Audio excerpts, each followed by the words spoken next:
L'idée d'édifier un monument à la mémoire de Montesquieu est très ancienne, puisque c'est Latapie, familier de la famille, qui l'avait suggéré, et il est mort en 1823, donc vous voyez que l'idée a quand même quelques belles décennies derrière elle.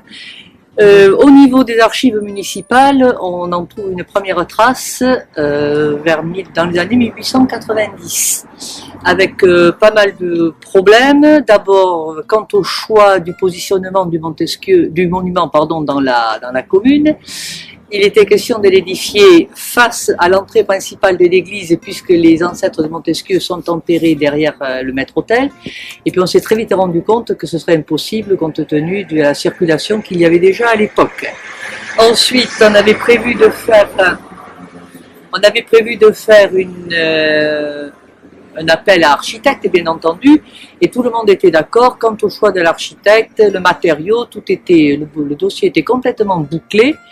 Et patatras, les autorités nationales ayant décrété que Montesquieu était un phénomène, si on peut dire, qui dépassait largement le cadre local, il fallait faire appel à un appel d'offres architecte sur le plan national. Donc le dossier a été complètement changé, revu, corrigé, jusqu'à arriver à l'édifice que vous avez derrière moi. Alors, le monument a été payé en grande partie par des souscripteurs.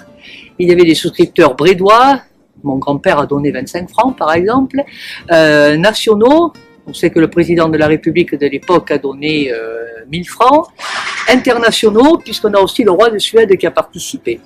Et toutes les communes voisines, voire plus loin, sur le bassin d'Arcachon, etc., ils sont allés de leur épaule.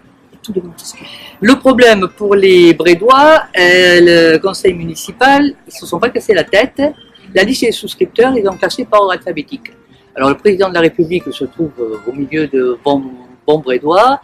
Le roi de Suède, lui, alors c'est encore plus drôle, il voisine entre la société de Sérence, qui est une commune un peu plus loin, à 15 km d'ici, et la société de Berre. Alors l'histoire ne dit pas si le roi était d'origine, s'il mangeait des biscottes, mais enfin bon, c'était assez cocasse.